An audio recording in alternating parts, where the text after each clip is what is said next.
not every director is as known for the cinematographic um, the textures and colors and use and his collaborations with cinematographers. Was that daunting for you to come in at this point? It was very scary, and John knows how scared I was at first. Like it was the biggest challenge of my life as a cinematographer. And suddenly, because you're walking into a master of cinema, but also someone that has an iconoclast that has crafted a world of images that are in everyone's Sure. mind. So it's kind of difficult to step into.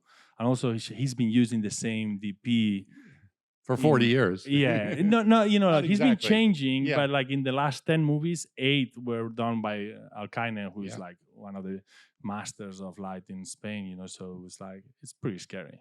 Pretty Yeah, scary yeah, to walk I into, was to looking- step into that set. Yeah, and then with Tilda and Julian and John, it's all Well, only makes it more scary. I'll ask the audience, did it feel like they had been working together all their lives? And it was a beautiful collaboration. Thank you. It says, Thank you. No, to be honest, I mean, like my main reference for this, what I wanted to do with this was to just do an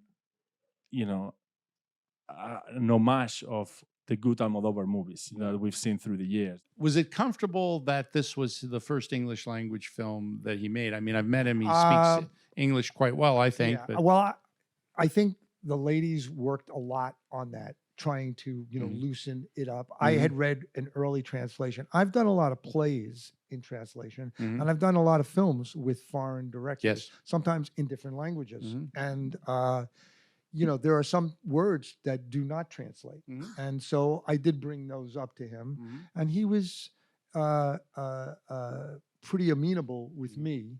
And whenever I thought there was a transition that was a little funky or whatever, sometimes I thought, well, maybe if I do something there, or if I'm eating something, or if I'm moving somewhere, that'll help the transition. Usually the hardest thing is the transitions between, thoughts sometimes. So, and I think he got more relaxed as it went on.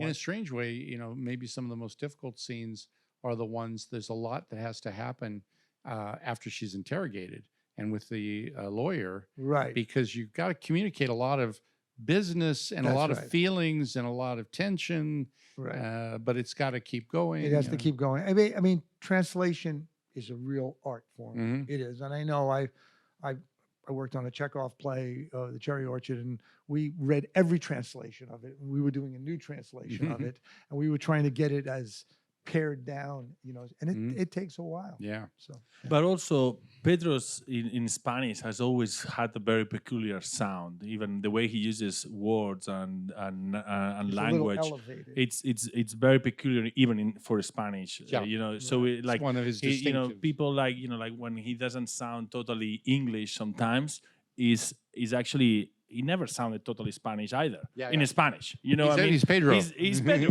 He's Pedro, and that's what he likes. It's his poetry, it's the way he expresses himself. So it's a different, it's like there are layers. He's a maestro because the color palette is unusual and it's very pronounced, but it's real and emotionally it works. Somehow he takes these discordant things and makes them work. How much rehearsing? From the point of view of the actor and from the point of view of cinematographer, how much rehearsal is too much or how much is not enough?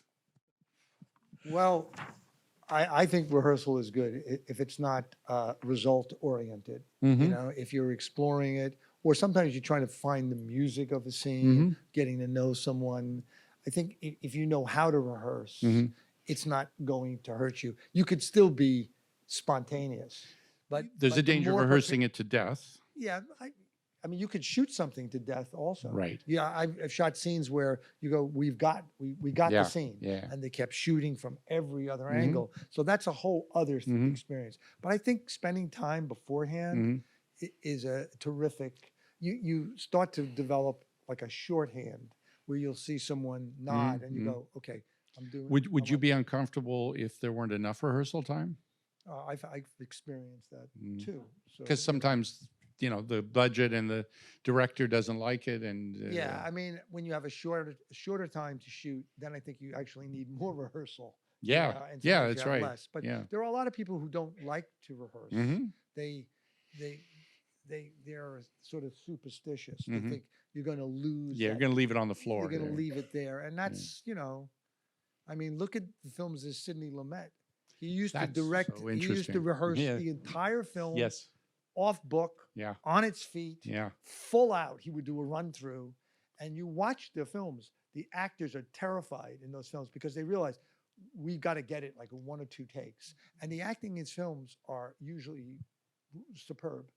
What about from the DP, from the cinematographer point of view? Is rehearsal something that you gain with it, or you lose? Oh yeah, I love seeing actors rehearse. It's such a beautiful, moment when you're in the room with them and the director, and it's also it gets cozy. You are not many people, and it's just kind of very natural, and it's true when you are playful and you can discover things and you can move things around. I think it's very useful. And Pedro, what he did is he rehearsed for a long time with Tilda and Julian, like to a point that, I don't think Julian or Tilda had ever rehearsed that much in their lives. Yeah, at that point. Like 6 months. Like, no, like maybe 4.5, 3, 4, yes. Wow. It was crazy. Yeah. John, this is maybe a harder question. Talking to actors about working with directors and the creation of trust and the communication with the director, you've worked with a whole bunch of great directors. But when you work with a director you haven't worked with, is there a tell? Is there a sign that you're in good hands because you're breaching the gap? You're communicating. He's going to be effective in working with you. I think for a director for you to gain his trust and for to have trust go both ways, it's not innate. It doesn't happen that's something that is earned by spending time together, talking, sharing ideas. And I think what really separates the really best directors, when you're maybe do something that doesn't work, it's not that they don't get all upset about it, that they're like sort of, okay, let's try something different. And they don't make you feel terrible, about that. They don't lose their cool and composure. No. And I think there are certain directors who really love actors, and there are certain directors who don't. You're just there to serve them there with something that's in their head, and if you can laugh with someone or you can share something, everyone is very different, and I've worked with directors from around the world, and and sometimes culturally they're very different, and compositionally they can be very different. So some like improvisation, some don't, but it's like it's like friendship, it's individuality, and I worked with a great Italian director, Francesco Rosi, and I worked with him for a long time on a film called La Tregua. And I loved working with him because when he couldn't describe what he wanted you to do, he would sometimes act it out for you. But he was a great actor. And sometimes I wouldn't know if he was playing like the woman opposite of me or he was playing me, whatever. But, he would show me sometimes how to sit down. And I didn't mind. I thought, wow, look, that's great. Wow. So because the trust had been created. That's right. It had been there. And you kind of know that by you can feel someone's it's like a teacher who approves of the student who is trying to solve the math problem.